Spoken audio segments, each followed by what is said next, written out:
വിവിധ ആവശ്യങ്ങൾ ഉന്നയിച്ച VKTU CITU Kollengode division committee നേതൃത്വത്തിൽ നെന്മാറ പഞ്ചായത്ത് ഓഫീസിലേക്ക് മാർച്ച് നടത്തി. എല്ലാ പഞ്ചായത്തുകളിലും ഒരേ നിയമം നടപ്പിലാക്കുക, വഴിയോര കച്ചവടക്കാർക്ക് കഴിഞ്ഞ സർക്കാർ നൽകി വന്നിരുന്ന പഞ്ചായത്ത് ലൈസൻസ് പുനഃസ്ഥാപിക്കുക തുടങ്ങിയ ആവശ്യങ്ങൾ ഉന്നയിച്ചാണ് മാർച്ച് നടത്തിയത്. മാർച്ചിന് മുന്നോടിയായി നഗരത്തിൽ പ്രകടനം നടത്തി.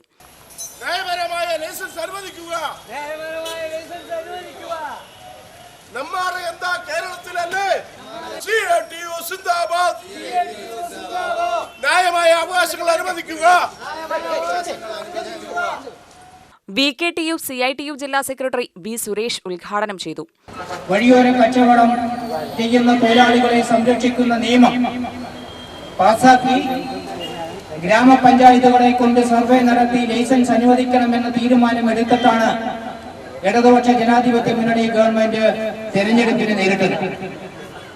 നിർഭാഗ്യവശാൽ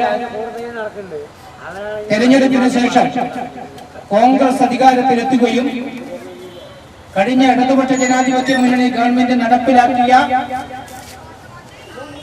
എല്ലാ നിയമങ്ങളും ആനുകൂല്യങ്ങളും കാറ്റിൽ പറക്കുന്ന സമീപനമാണ് ചുരുങ്ങിയ കാലം കൊണ്ട് കേരളം കണ്ടുകൊണ്ടിരിക്കുന്നത്.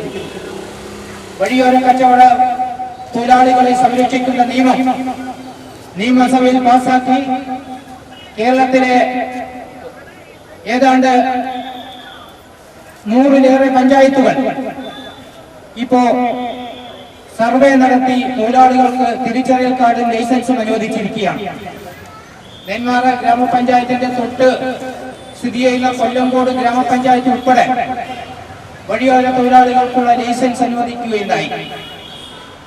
ഈ ഗ്രാമപഞ്ചായത്തിൽ 100-ലേറെ ആളുകൾ വഴിയോരത്തെ കച്ചവടം ചെയ്ത് ഉപജീവനം നടത്തുന്ന തൊഴിലാളികളുണ്ട്. ആ തൊഴിലാളികളെ സംരക്ഷിക്കേണ്ട ഉത്തരവാദിത്വം സർക്കാരിനുണ്ട്, പ്രാദേശിക ഭരണ സംവിധാനങ്ങൾക്കുണ്ട്.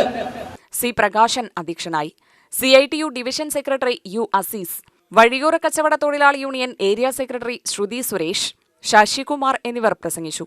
UTV news, Palakkad.